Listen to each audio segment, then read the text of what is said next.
পটলবাবু সবে বাজারের থলিটা কাঁধে ঝুলিয়েছেন, এমন সময় বাইরে থেকে নিশিকান্তবাবু হাঁক দিলেন, পটল আছো নাকি হে? আগে হ্যাঁ, দাঁড়ান আসছি। নিশিকান্ত ঘোষ মশাই নেপাল ভট্টাচার্যি লেনে পটলবাবু তিনখানি বাড়ির পরেই থাকেন। বেশ আমোদের লোক। পটলবাবু থলে নিয়ে বেরিয়ে এসে বললেন, হ্যাঁ কি ব্যাপার সকাল সকাল? শোনো, তুমি ফিরছো কতক্ষণে? এই ঘন্টাখানেক। কেন? তারপর আর বেরোনোর ব্যাপার নেই তো? আজ তো ট্যাগোস বার্থডে। আমার ছোট শালার সঙ্গে কালকে নেতাজি ফার্মেসিতে দেখা হলো। সে ফিল্মে কাজ করে, লোকজন জোগাড় করে দেয়। বলল কি জানি একটা ছবির একটা সিনের জন্য একটা লোক দরকার, যেমন চাইছে বুঝেছ। বছর 50 বয়স, বেটে খাটো, মাথায় টাক। আমার টক করে তোমার কথা মনে পড়ে গেল, তাই তোমার হদিস দিয়ে দিলুম। বলেছি সোজা তোমার সঙ্গে এসে কথা বলতে। আজ সকাল 10টা নাগাদ আসবো বলেছে। তোমার আপত্তি নেই তো? ওদের রেট হিসেবে কিছু পেমেন্টও দেবে অবশ্যই।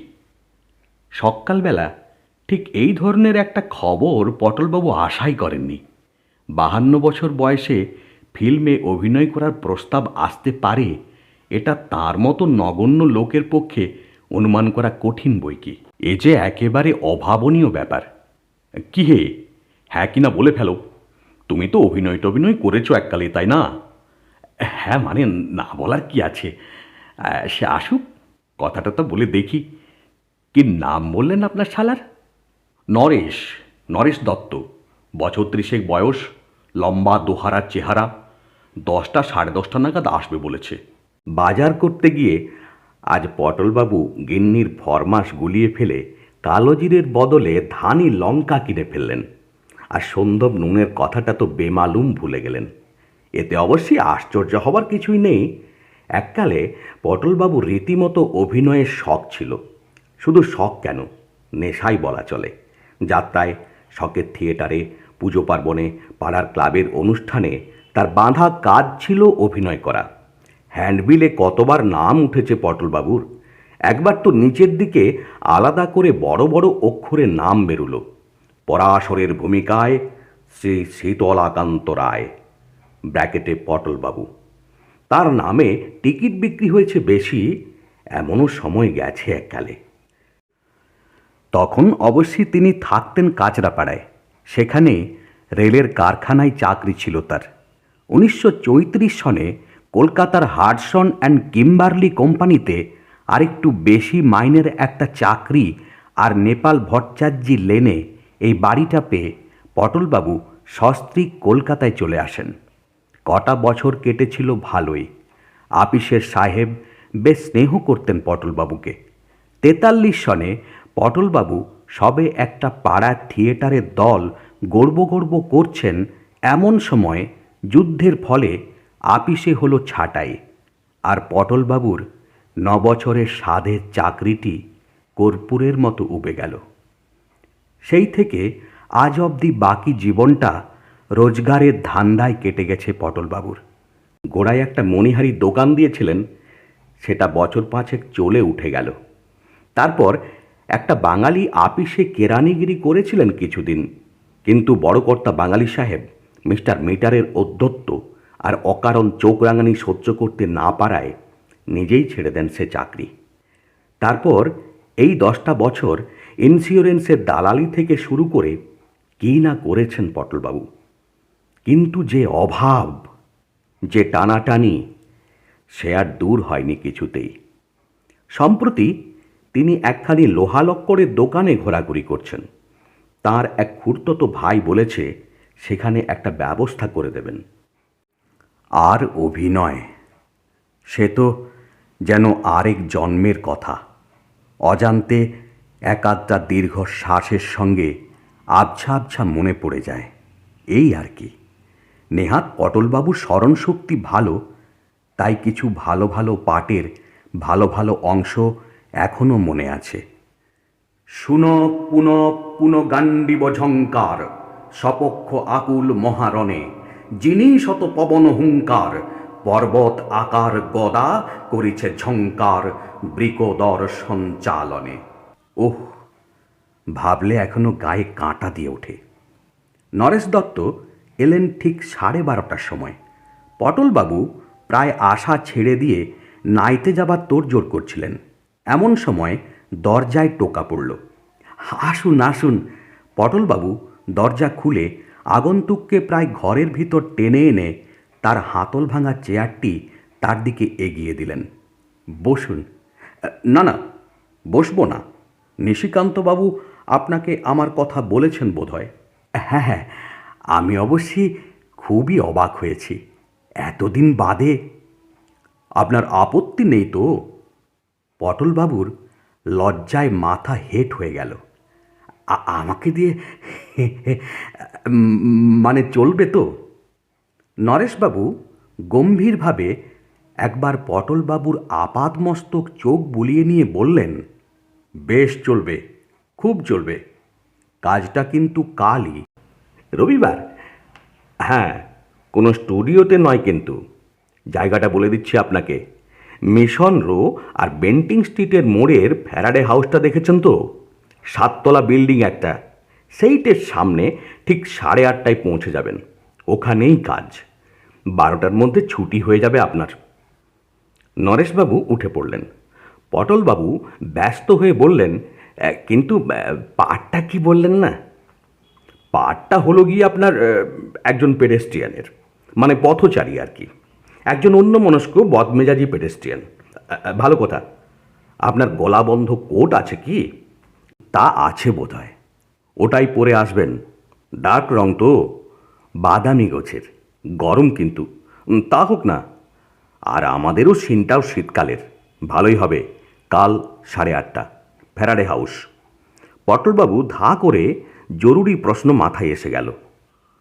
পাঠটায় ডায়লগ আছে তো? কথা বলতে হবে তো? আলবাত, স্পিকিং পার্ট। আপনি আগে অভিনয় করেছেন তো? হ্যাঁ, তা একটু আধটু। তবে শুধু হেঁটে যাওয়ার জন্য আপনার কাছে আসবো কেন? সে তো রাস্তা থেকে কোনো একটা পেডেস্ট্রিয়ান ধরে নিলেই হতো। ডায়লগ আছে বই কি, এবং সেটা কাল ওখানে গেলেই পেয়ে যাবেন। আসি। নরেশ দত্ত চলে যাবার পর পটলবাবু তার গিন্নির কাছে গিয়ে ব্যাপারটা খুলে বললেন। যা বুঝেছি, বুঝলে গিন্নি, এ পাঠটা হয়তো তেমন একটা বড় কিছু নয়।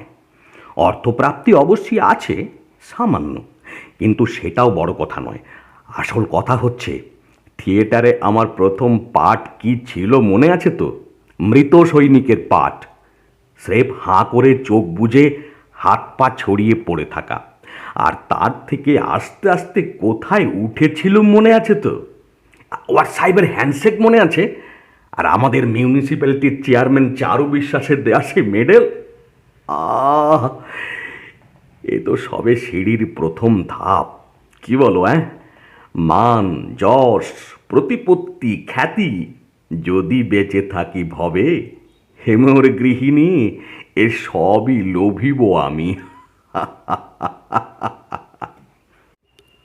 পটলবাবু 52 বছর বয়সে হঠাৎ টিড়িং করে একটা লাফ দিয়ে উঠলেন। গিন্নি বললেন, করো কি? কিচ্ছু ভেবো না গিন্নি। শিশির ভাদুড়ি 70 বছর বয়সে চাণক্যের পাটে কি লাভখানা দিতেন মনে আছে? আজ যে পুনর্যৌবন লাভ করেছে। গাছে কাঁঠাল, গোফে তেল, স্বাদে কি তোমার কোনোদিন কিছু হয় না? হবে হবে, সব হবে। ভালো কথা, আজ বিকেলে একটু চা খাবো, বুঝেছ? আর সঙ্গে একটু আদার রস, নইলে গলাটা ঠিক। পরদিন সকালে মেট্রোপলিটন কোম্পানির ঘড়িতে যখন 8:07, তখন পটলবাবু এসপ্ল্যানেডে এসে পৌঁছলেন। সেখান থেকে বেন্টিং স্ট্রিট ও মিশন রোয়ের ফ্যারাডে হাউসে পৌঁছতে লাগলো আরও মিনিট 10। বিরাট তোড়জোড় চলছে আপিসের গেটের সামনে। 3-4খানা গাড়ি, তার মধ্যে একটা বেশ বড়, প্রায় বাসের মতো, তার মাথায় আবার সব জিনিসপত্র। রাস্তার ঠিক ধারটায় ফুটপাতের উপর একটা তেপায়া কালো যন্ত্রের মতো জিনিস, তার পাশে কয়েকজন লোক ব্যস্ত সমস্ত হয়ে ঘোরাফেরা করছে। গেটের ঠিক মুখটাতে একটা তেপায়া লোহার ডান্ডার মাথায় আরেকটা লোহার ডান্ডা আড়াআড়িভাবে শোয়ানো রয়েছে, আর তার ডগা থেকে ঝুলছে একটা মৌমাছির চাকের মতো দেখতে জিনিস। এছাড়া ইতস্তত ছড়িয়ে রয়েছে জনা ত্রিশেক লোক, যার মধ্যে অবাঙালিও লক্ষ্য করলেন পটলবাবু, কিন্তু এদের যে কি কাজ সেটা ঠাউর করতে পারলেন না। কিন্তু নরেশবাবু কোথায়? একমাত্র তিনি ছাড়া তো পটলবাবুকে কেউই চেনেন না। দুরু দুরু বুকে পটলবাবু এগিয়ে চলেছেন আপিসের গেটের দিকে। বৈশাখ মাস, গলাবন্ধ খদ্দরের কোটটা গায়ে বেশ ভারী বোধ হচ্ছিল। গলার চারপাশ ঘিরে বিন্দু বিন্দু ঘাম অনুভব করলেন পটলবাবু। এই যে অতুলবাবু, এদিকে। অতুলবাবু?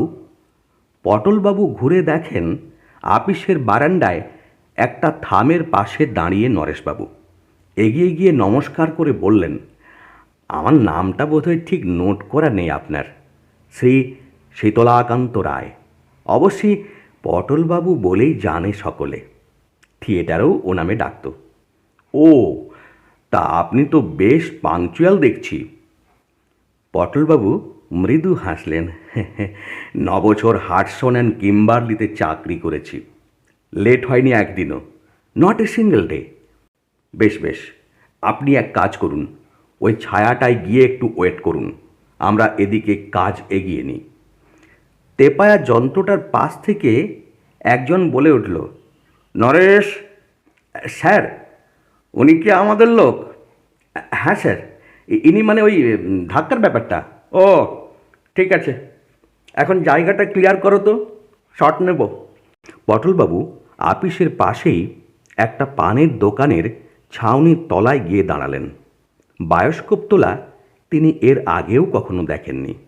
তার কাছে সবই নতুন, থিয়েটারের সঙ্গে কোনো মিলই তো নেই। আর কি পরিশ্রম করছে লোকগুলো! ওই ভারী যন্ত্রটাকে পিঠে করে এখান থেকে ওখানে রাখছে একটি 21-22 বছরের ছোকরা।